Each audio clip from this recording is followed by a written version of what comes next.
Bueno, hola, ¿cómo están? Bienvenidos. Bueno, estamos acá en esta actividad junto a César Paternosto, antes de su regreso a Segovia, así que vamos a aprovechar bien este ratito para charlar con él y junto a María José Herrera. Bueno, voy a presentar a César, no lo tengo que presentar, me parece, porque ya son más que conocidos, están más que representados en el Centro de Arte.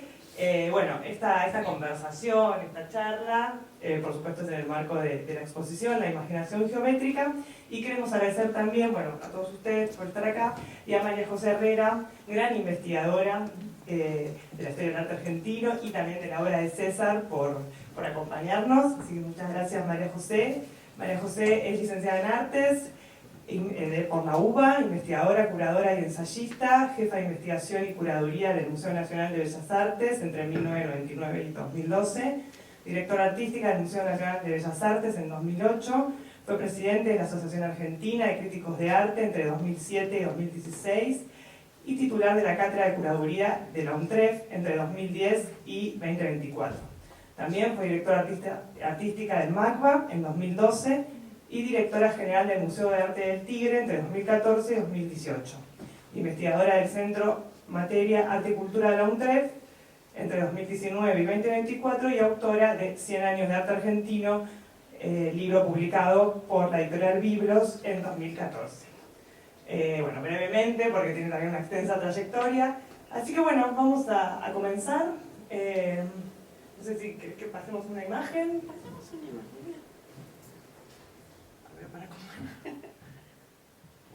Bueno, ¿qué tal? Buenas tardes. La idea que tuvimos con Natalia es un poco pasar imágenes de la exposición y que esto sea como el disparador de preguntas para César.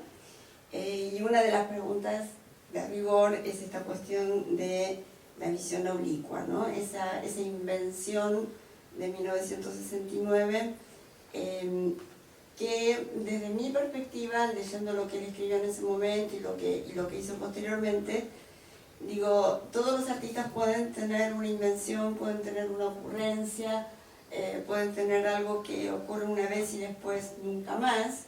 Digamos, el Mingitorio de Duchamp creo que es una ocurrencia, pero que es una idea a la vez muy fructífera. Y en ese sentido yo creo que esa idea de la visión oblicua se relaciona con algo que está en la tradición argentina y que es el arte concreto invención. Eso me gustaría que me cuentes cómo fue tu experiencia del arte concreto invención, siendo que, para ponernos en situación, el arte concreto es de 1945 a 1950 y las obras de César comienzan, es decir, salen a la luz a fines de los 50, o sea que ya había pasado esa cuestión del arte concreto y el marco recortado, el objeto autónomo, sin representación. Contanos un poco tu experiencia.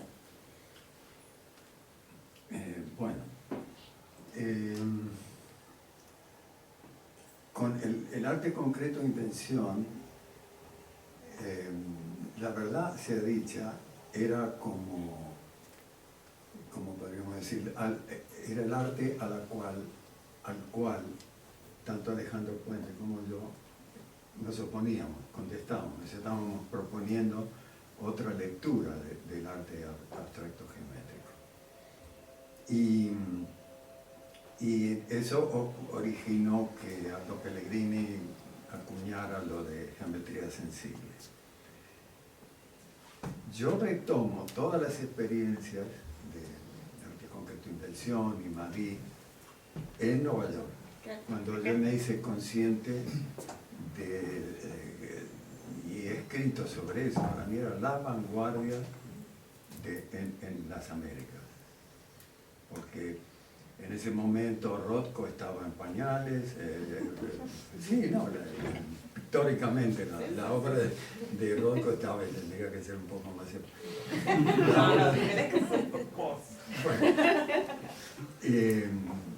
Pollock recién empezaba a tirar su pintura, así Claro.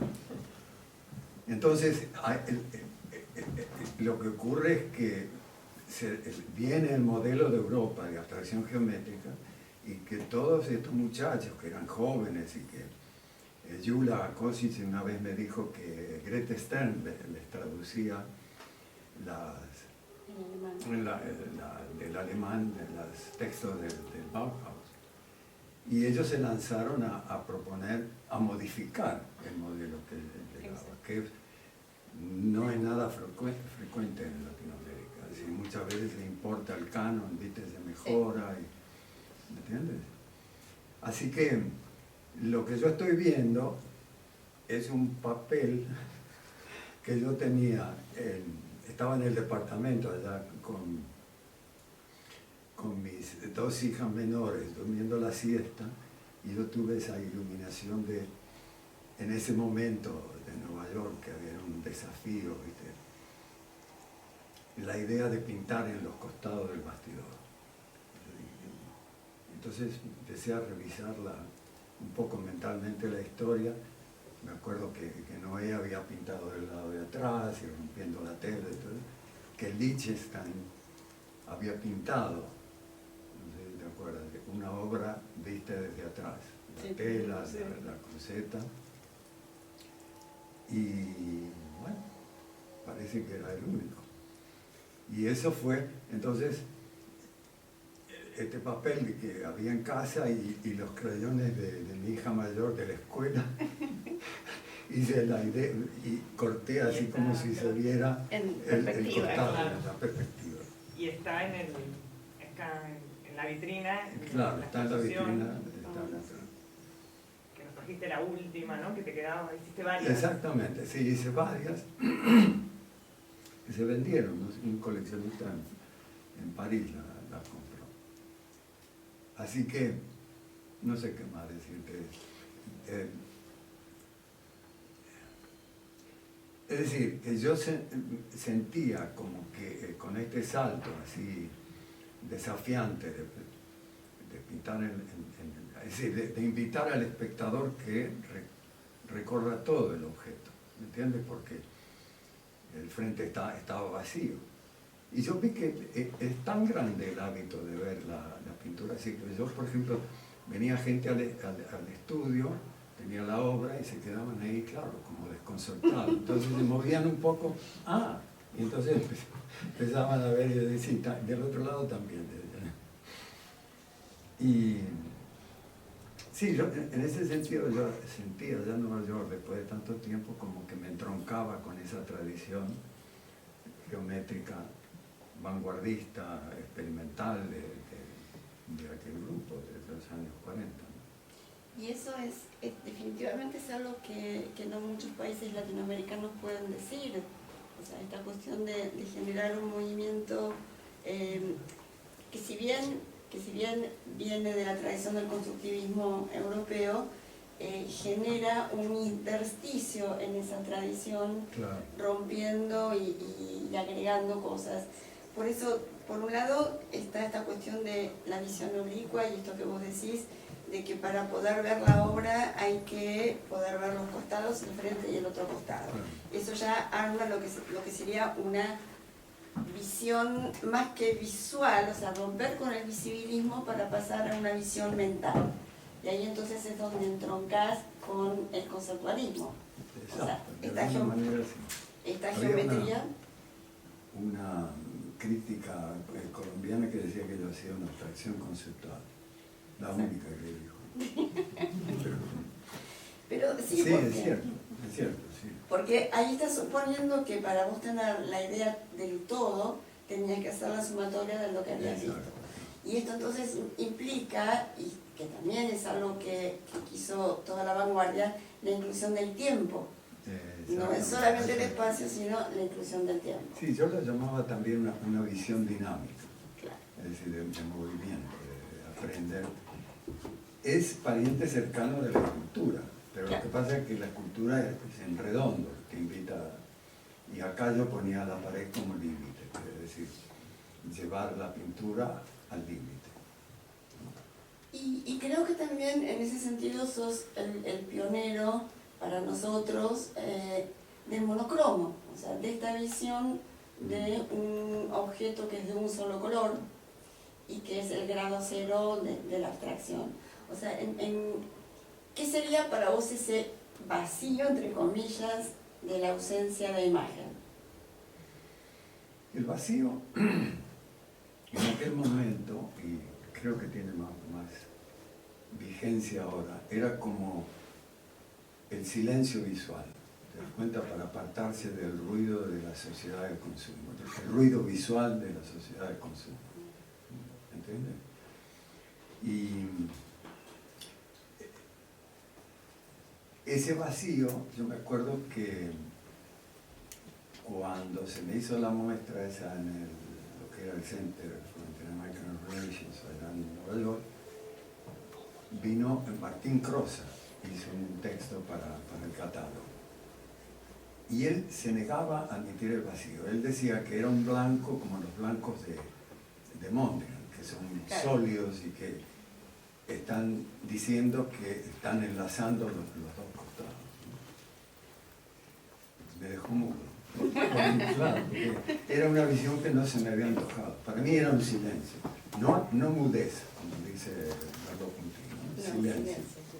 Bueno, blanco es la conjunción de todos los colores. Claro, exactamente. En definitiva. Claro, o sea, que claro. no es un vacío, sino la unión de todos los colores. Pero a su vez, ese grado de cero de la abstracción es el grado cero de la concentración espacial. O sea, el objeto es blanco y es objeto. Y ahí yo me acuerdo que tiempo después, tanto vos como Alejandro pintaban sobre la tela sin preparar. ¿Cómo en esta cuestión? Eso fue antes. En los 60. En los 60. Y en los 80 Es también. decir, antes de que ambos nos fuéramos a Nueva York. Sí, pero Que era los un 80 poco- volvieron. ¿Eh? Los 80 volvieron a hacer eso. Yo no. Ah, No, no sé.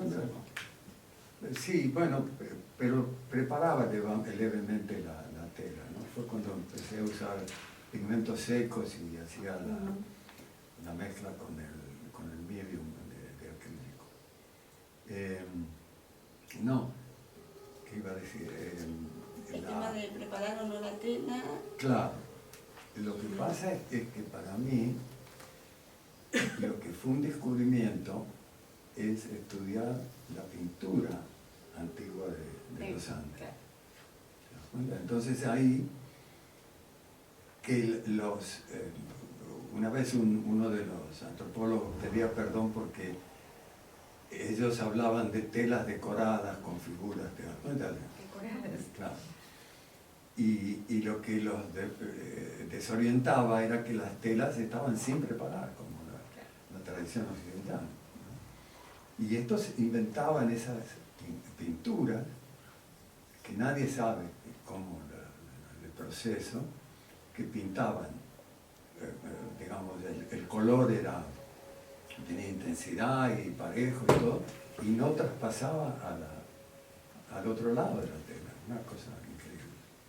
Y entonces eso era, yo en el prólogo a Piedra Abstracta digo que anticipaba lo que cuando yo llegué a Nueva York era como una Biblia, que era que el primero fue Pollock y de él lo copió Frankenthaler, y Frankenthaler de ahí empezaron era la Biblia que había escrito Greenberg. El mismo que te dijo cuando escribiste ese ensayo en el 69, ¿no? Sí. ¿Qué comentario se lo mandaste a Greenberg? Claro. Y me dijo que el pintor debe pintar y no escribir. Que es el vestigio de la arrogancia de los críticos franceses, que decían bête comme un peintre, es decir, bestia como un pintor. Los pintores lo único que sabían era pintar y podían pensar. Yo creo que él venía de ahí la cosa. ¿Querés que pasemos algo con una cita? Sí, yo Otra. la leo. Dale. Dice, comenzó una serie de pinturas que se convirtieron en una dirección frecuente en mi trabajo. En ese momento se evidenció claramente para mí que poniendo el énfasis en ubicar lo pintado sobre los extremos exteriores del bastidor de la pintura y dejando la superficie frontal en blanco, vacía de toda imagen, implicaba cuestionar el hábito ancestral de solamente experimentar las pinturas desde sus frentes. Esta situación me develó la posibilidad de lo lateral y oblicuo como modo de ver. En otro texto vos decís algo así como desmontar la tradición occidental de la visión de la perspectiva, o sea, de un punto de vista central, pero a su vez reivindicás que lo tuyo es la pintura y lo seguirás haciendo y Claro. es una posibilidad No, eterna.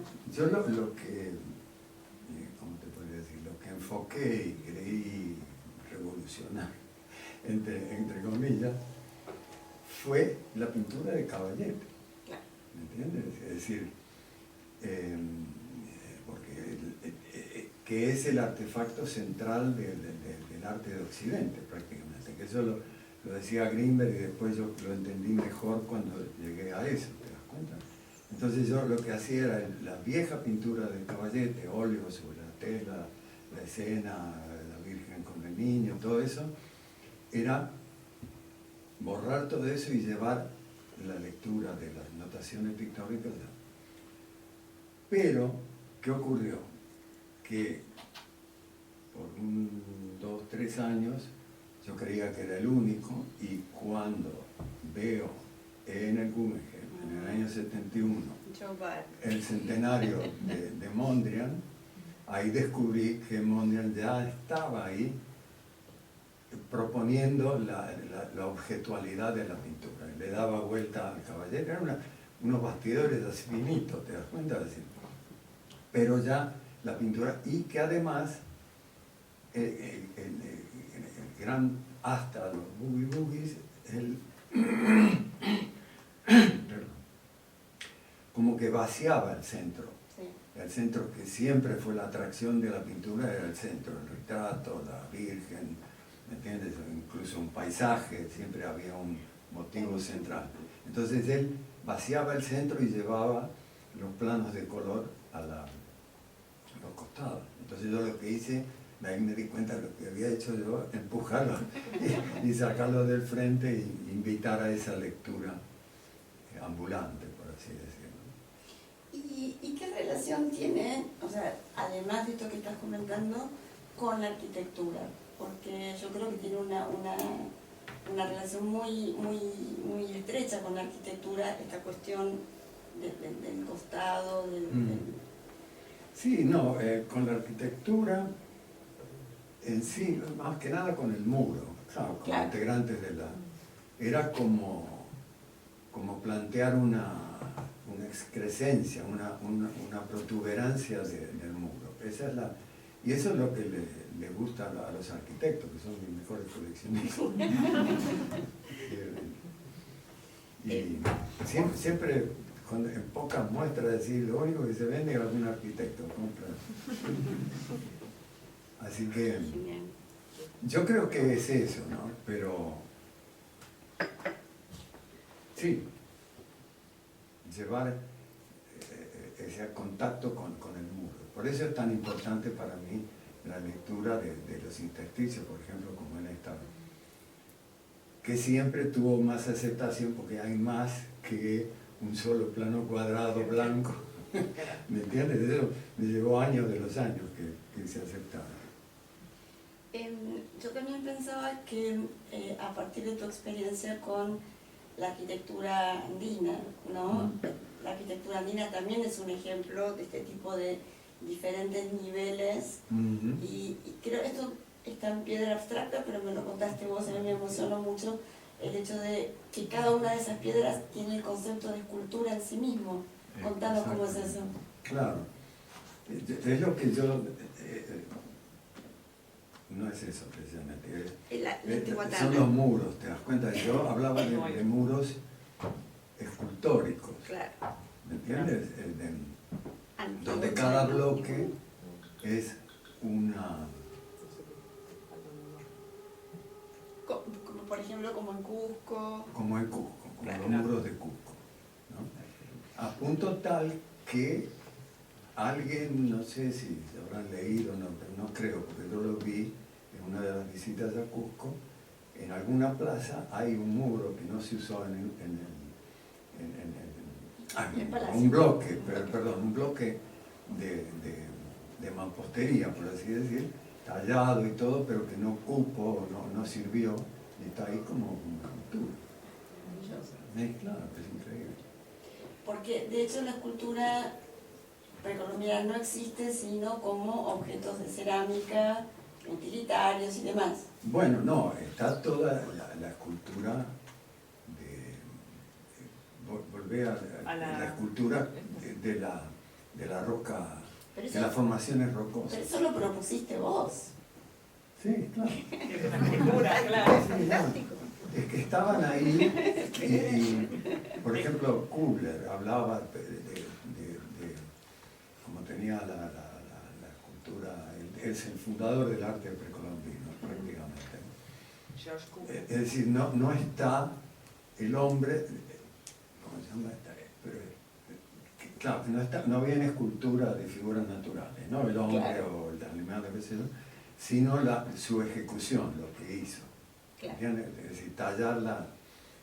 Por eso esa horizontalidad de los cortes de las formaciones rocosas es lo que me llevó a mí a trabajar sobre la horizontalidad del objeto. ¿Te das cuenta?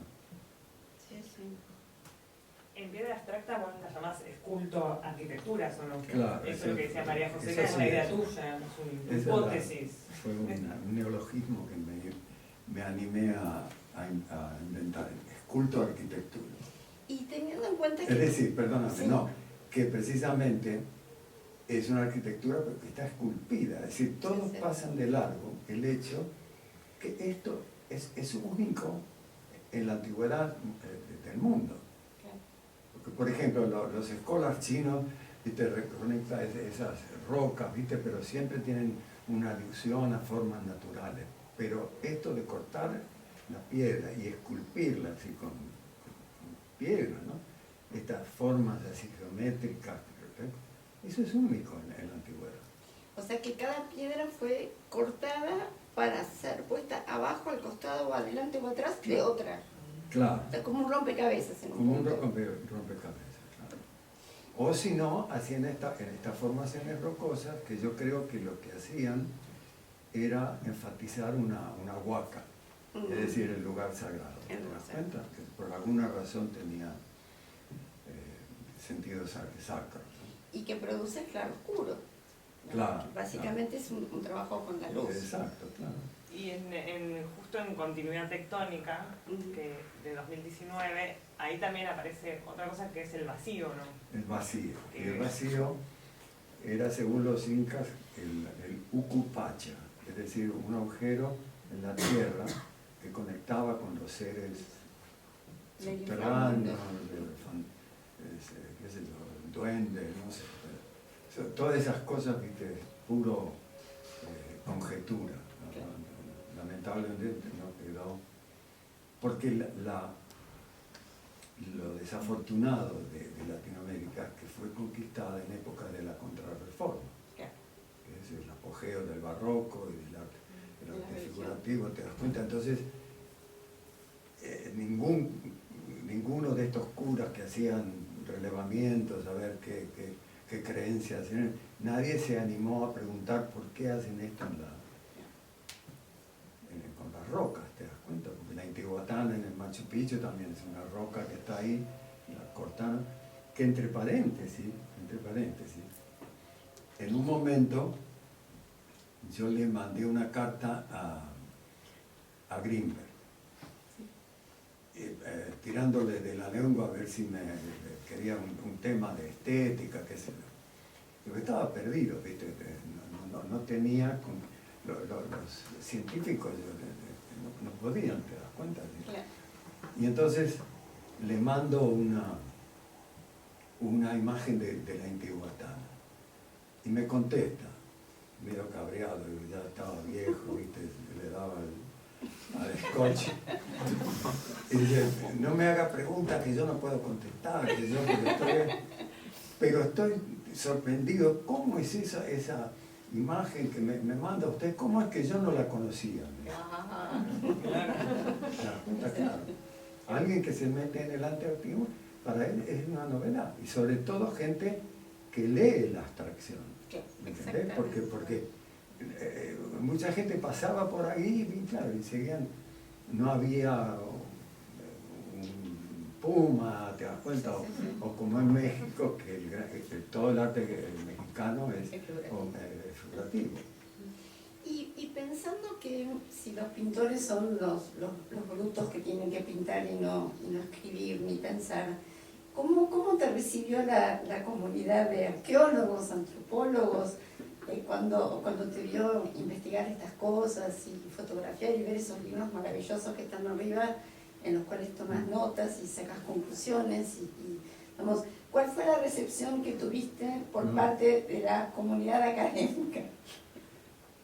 Muy pobre, casi inexistente, salvo un profesor de la Universidad de Austin que trabajaba en Perú y que fue el que propuso la versión inglesa de Piedras Trans.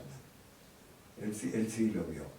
No sé si estaba convencido de lo que yo decía, pero lo consideró como una posibilidad de leer de otra manera todas estas rocas talladas. Sí, no, en general, después con el tiempo, gente que investigaba la relación con el paisaje, entonces ahí sí me pedían imágenes para ilustrar, así, pero lo que pasa es que no terminan de convencerse, y eso para mí es lo que yo creo que he aportado, que es el modelo abstracción a la interpretación de las culturas antiguas. ¿Te das cuenta? Los antropólogos, si no ven una figurita natural, un animal, el hombre o las hierbas, qué sé yo, no ven arte. No ven lenguaje, como vos decís en un momento. Exacto, claro. No hay lenguaje. Claro, exacto. Claro. Es un ornamento, Claro, decorativo. Claro. Lo único que se le ocurre es proyectar el concepto de la cultura de Occidente. Decoración. La decoración no es un concepto occidental, no existe en esa cultura. No está en la galería donde ir a ver arte y ir a la casa de decoración a comprar el sillón de último modelo. Eso es muy fácil decirlo, Claro, pero estás luchando con una concepción de Occidente que tiene milenios, ¿te das cuenta? Desde que los griegos hicieron esas figuras tan formidables, todavía estamos tratando de acercarse, ¿no? Yo pensaba que en toda tu trayectoria estuviste rodeado y grandes críticos y grandes pensadores leyeron tu obra, ¿no? Acá, por ejemplo, no nombraste a Ricardo Martín Crosa, que fue un gran crítico, a Saúl Yurkiewicz, que también leyó tu obra, y yo te quería nombrar y que nos cuentes un poco cómo fue tu relación con Lucy Lippard, que también es muy importante dentro de tu trayectoria, claro. Y me imagino que muy, muy inspiradora y una compañera de lucha. Claro, porque precisamente ese escrito que yo le mandé a Greenberg y me decía que el pintor tiene que pintar y no escribir, Lucy lo agarró, lo pescó. ¿Por qué? Porque ella venía de esa temporada que da origen a Overlay, al libro sobre las esculturas de Stonehenge y todas esas cosas que ella investigó en un periodo de varios años que pasó en Inglaterra. Y ahí fue la conexión, porque antes nos conocíamos, sobre todo a través de Alejandro, que vivían en el mismo edificio, tú sabes, todo. Pero no había cercanía en cuanto al arte, ella estaba un poco con el arte conceptual, pero eso nos acercó a arte rupestre, que hay mucho y fotografiado, así le había quedado eso. Y sí, fue muy lindo eso. Te diría que es la única. Últimamente están como Pepe Carmel, no sé si lo leyó, ¿cómo se llama? Stone and the Sereni, se fascinó el tipo. Pero es como un poco tarde, ¿verdad? ¿Te das cuenta? Yo eso lo hice hace 40 años. Bueno, de ella está el texto, la abstracción de Lucy Lippard, está el texto en la vitrina, en la exposición Claro. que escribió La abstracción de la memoria. Exacto. ¿No? Y ahí dice, hay una parte, bueno, hay muchas partes para destacar, pero una de esas, ella dice que vos en el exilio generaste mayor cercanía con tus orígenes, entonces de ahí un poco explica o saca el nudo de eso que decía también María José al inicio, de la relación con el arte de Madrid, con el arte concreto e invención y también con las culturas prehispánicas. Claro, sí. No, lo que pasó es que, como sabes, yo había visitado a principios de los 60 el Museo de la Plata, pero todavía sin gran... Sí, no, la convicción era hacer para mí, americanizar lo que hacía en ese momento. Pero no leí como leí a partir de cuando ya yo tenía una conformación de artista abstracto, férrea convicción de artista abstracto, que no leí lo que descubrí, entre comillas, cuando voy a Perú a fines de los 70. Eso como que reavivó todo eso y me puse a estudiar y todo, porque además era un momento muy profesionalmente. La galería de Mi René cerraba en Nueva York, yo me quedaba sin galería, qué sé yo, y eso no sé cómo sobreviví, y sobreviví mentalmente sano, gracias a... fue como sentirse joven, ir a la biblioteca sin pensar en el arte y el otro, sino a estudiar, ¿viste? Volver a la juventud, ¿te das cuenta? Para inventarme un poco como, entre comillas, como antropólogo, para poder hablar y cuestionar, ¿me entiendes? Lo que iba a proponer. Bueno, de hecho, no, que a raíz de esto que comentas, siempre aparece la retícula textil y el grado cero de la abstracción, que también recién lo mencionó María José, y no quería dejar de mostrar esta imagen como representativa. Y además tiene algo más, ¿no? La imagen. Es mi bisnieto. Que nadie sabía, y que yo creo que genéticamente hay algo ahí, ¿no? Tengo la esperanza, porque hace unas cosas muy lindas en pintura, y además ahora descubrió la fotografía y sacó una cantidad de fotos. Entonces ahí tenemos un textil, y claro, lo que pasa es que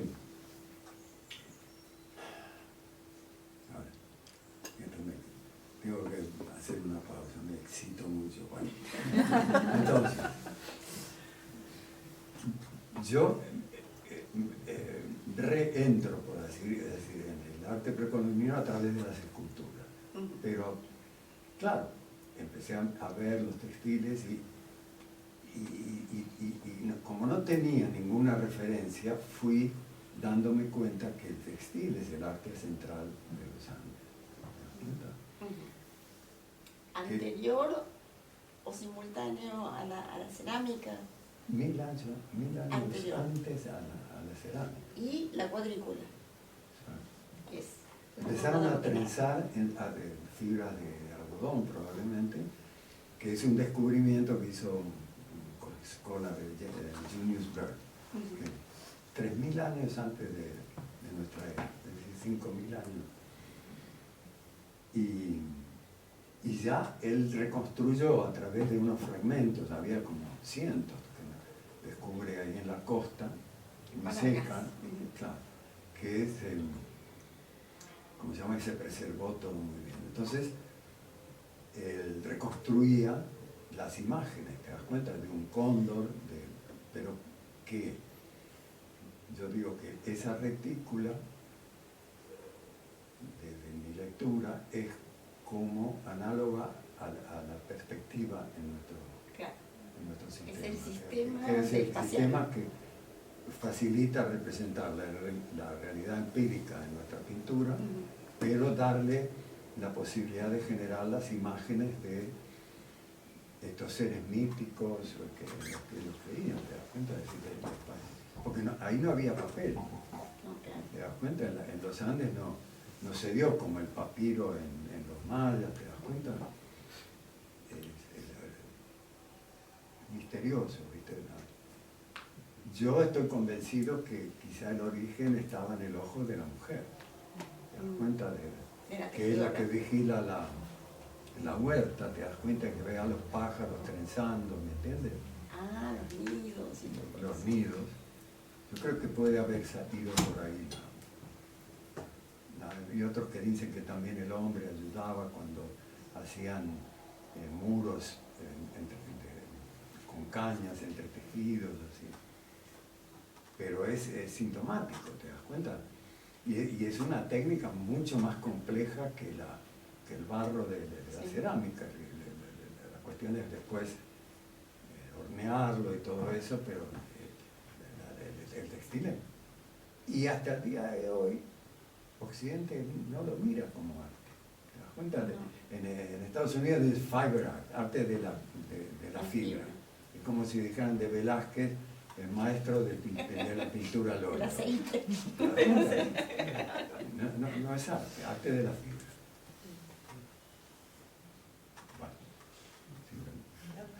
Bueno, puedo seguir hasta mañana. Sí, ¿sí? no, no. Dale, a ver, ¿qué nos prepara?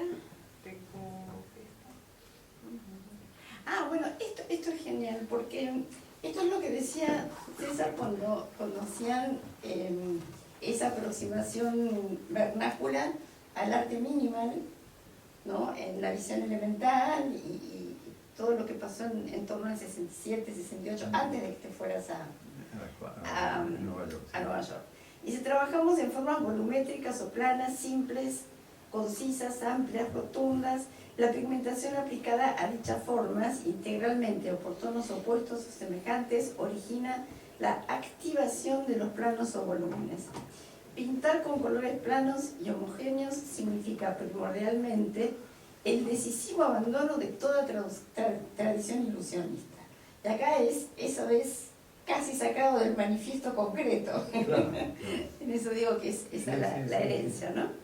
El método operativo nace de una aproximación empírica a la geometría, entendiendo que estos objetos se bastan a sí mismos, no reclaman ninguna interpretación intelectual complementaria, pues son de naturaleza visual, o mejor, productos de la visión creadora. Entonces, se revelan enteramente al ojo, sin residuos de ninguna especie. Y hay un planteo de palabras, esto. Y en relación a esto, César habla de que lo que él hace son estructuras visuales, ¿no? Y esto implica entonces una visión estructuralista, o sea, ya ese conocimiento que en particular en La Plata tuvo un crecimiento desde la semiótica y el estudio de la semiología muy importante.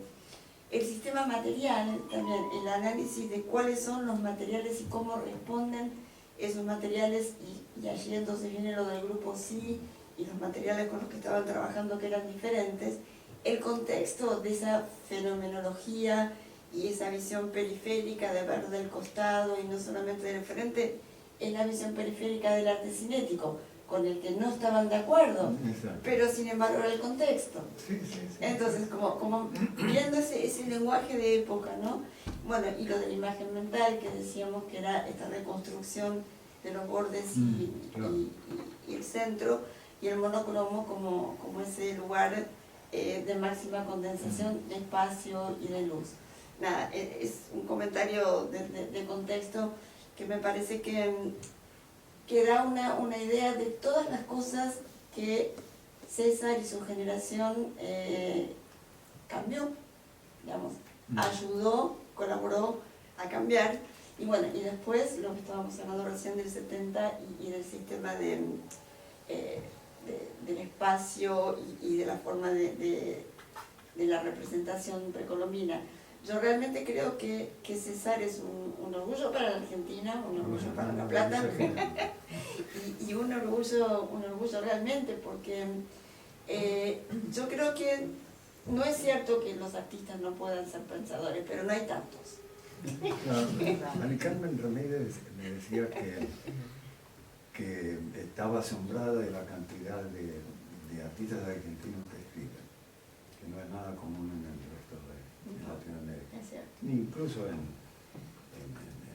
Estados Unidos. Sí. Los artistas eran bastante brutos. Lo que pasa es que proponían cosas que hasta ese momento no se habían hecho, ¿me entiendes? Fue en esos años. Pero lo único que te quiero observar es que estructura visual no va por el lado de la semiótica. ¿Del estructuralismo? No.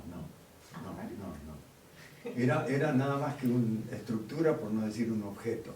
Estructura en cuanto a la organización de los planos, ¿me entiendes? Claro, del objeto autónomo. Un objeto autónomo, exacto.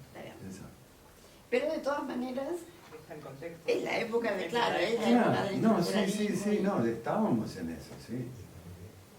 Había toda una reflexión muy, ¿cómo te podría decir? A veces guitarrera, pero que aspiraba a tener vigencia filosófica, por así decirlo. Perdón, que no tiene nada que ver con lo que yo creo que es tus referencias platenses, pero vos lo conociste a Vigo, o sea, ¿tuviste algún tipo de relación con él? Sí, no, la relación con Vigo fue muy, ¿cómo te podría decir? Incidental, así, ¿no? Nos conocíamos, él integró la primera muestra de arte en forma del grupo Sí. Estaba. Bajo el Cine San Martín, en ese espacio, no sé qué era, si era de la municipalidad. ¿No funcionaba el Museo Provincial ahí también? No, creo que no. No, el museo ya tenía su sede. Ya tenía su sede. No. Vigo lo invitamos a exponer a Vigo con nosotros. Y hubo una linda relación, así, pero él, lo que pasa es que él era funcionario judicial, ¿tú sabes? Claro.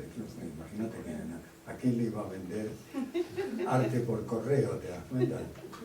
Y después, eso sí, cada tanto yo recibía allá en Nueva York, me mandaba su obra por correo. Ah, pero vos recibías. ¿Eh? ¿Vos recibiste? Sí. Mira, no sabía. No sé qué se hizo, ¿viste? No, cuando me mudé. Porque también, digamos, también Vigo tiene esa característica del artista pensador, ¿no? Pensador, sí, y no, que él construye, era serio, sí. o sea, que no solamente que piensa, sino que construye teorías y manifiestos.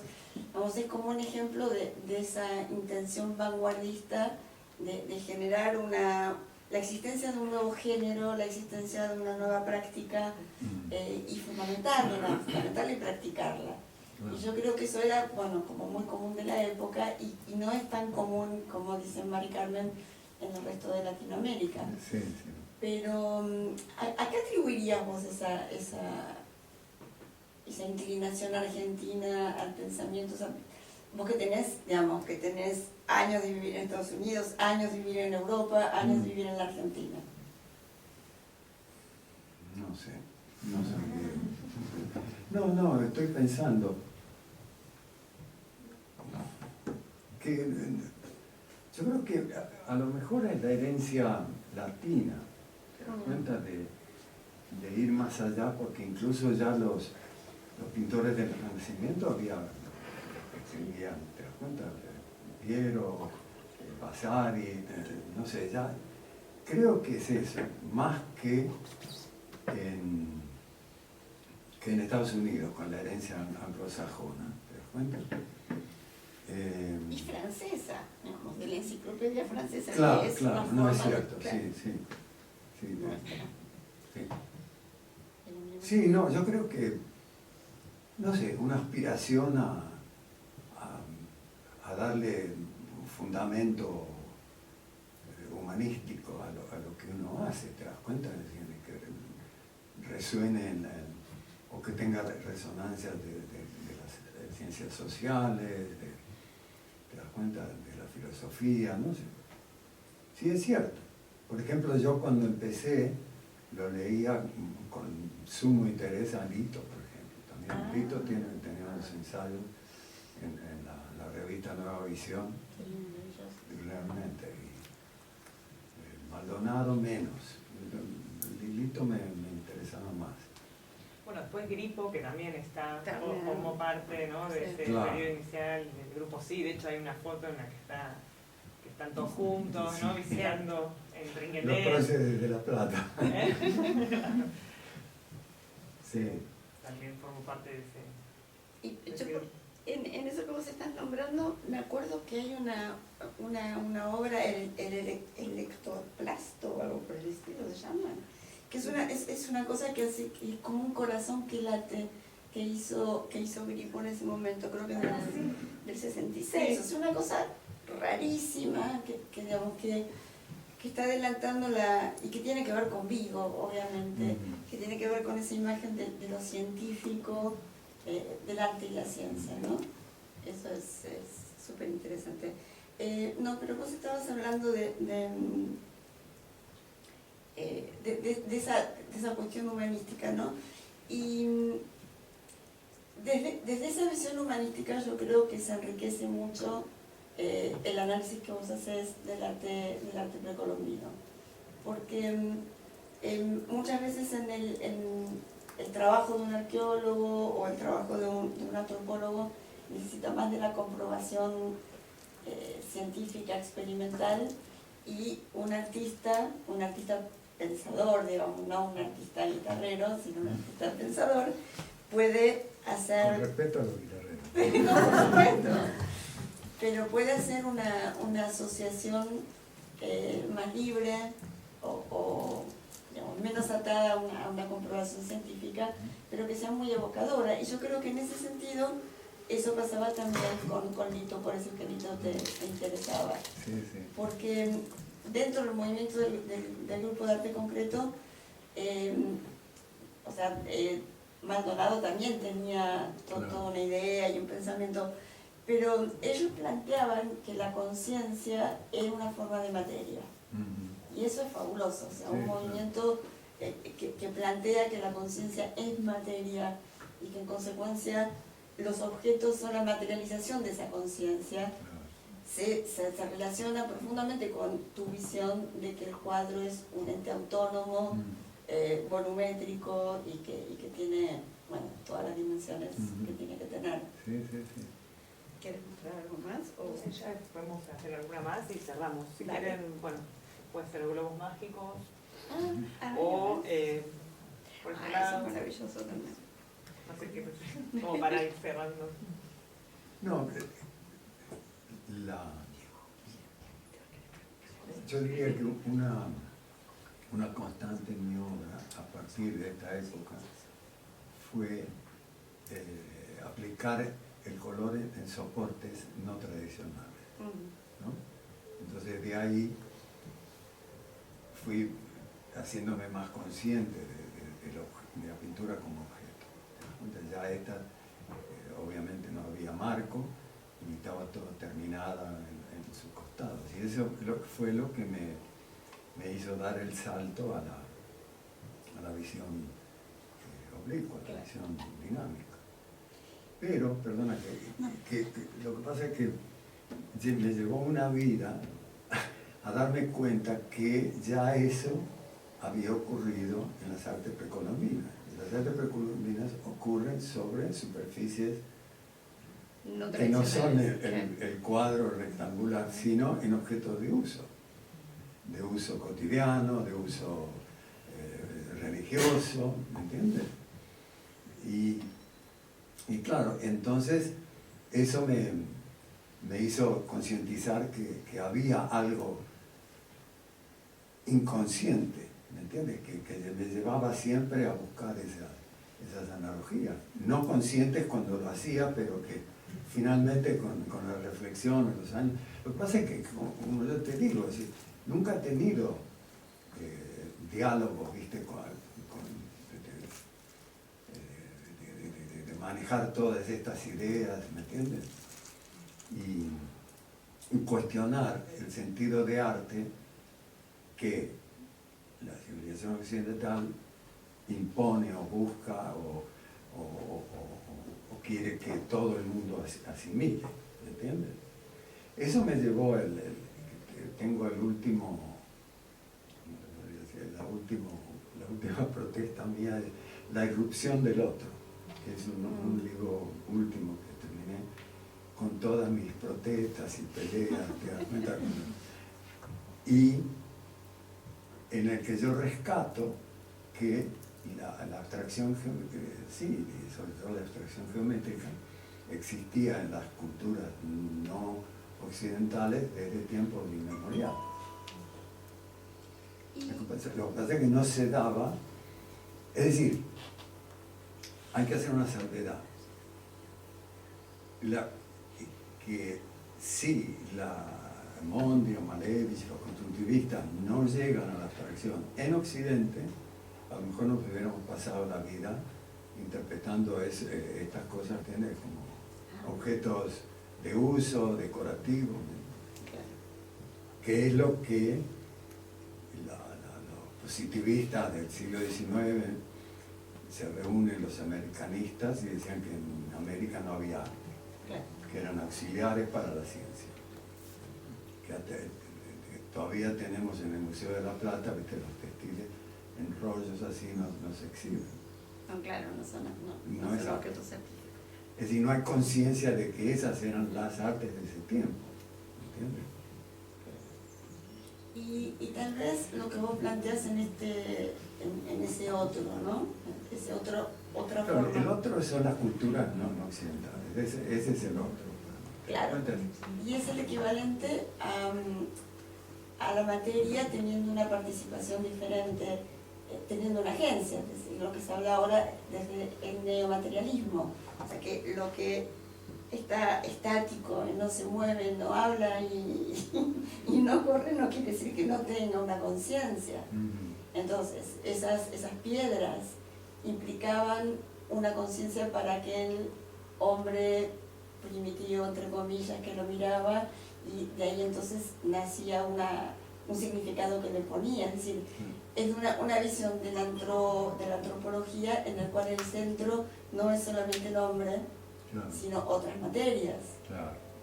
Bueno, precisamente mi conjetura en piedra abstracta es que el material en sí era sagrado. Es decir, que y eso lo explican los mitos, ¿te das cuenta? Exacto. Los mitos andinos hablan de piedras que se transforman en el primer hombre, en la primera mujer, combatientes que ayudan a sobrevivir, ¿me entiendes? Entonces yo deduje, claro, que esta gente, el material en sí no es como el mármol para el escultor de Occidente, ¿te das cuenta? Para hacer una figura. Y el material en sí no, es solo un medio. Aún así, Miguel Ángel decía, saqué al esclavo que estaba allá adentro. Sí, no es cierto, sí. Pero eso no es clarividente, ¿te das cuenta? Claro, todo el resto era no percibían lo que él veía. De nuevo, el artista como foco de avanzada. ¿Sí? Bueno, maravilloso. Bueno, gracias César.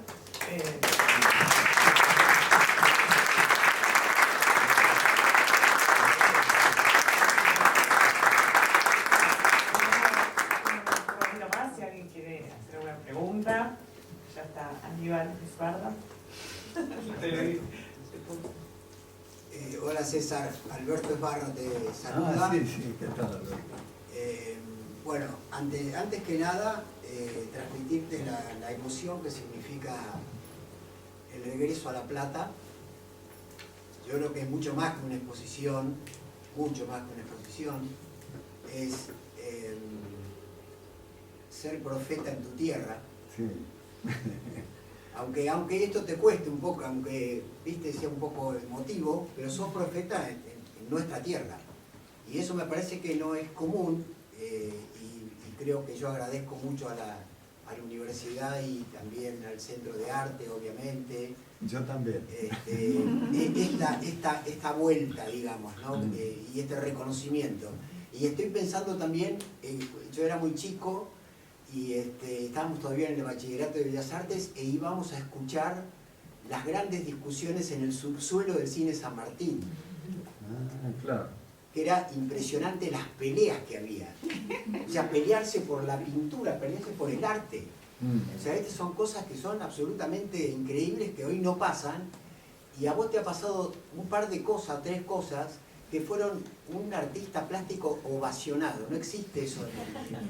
Eso porque estaba en mi familia. Y bueno, está muy bien, y bueno, fenómeno. La familia también contribuyó a eso. Pero bueno, quería un poco decirte esto, de lo que significa esta vuelta a La Plata, y por otro lado, qué significa realmente, perdón que te lo pregunte de esta manera, muy simple, esta vuelta, o sea, este lugar, este momento, este tiempo, esta exposición. Has estado en pilas de lugares, en pilas de museos, etcétera, y hoy poder hacer esto acá.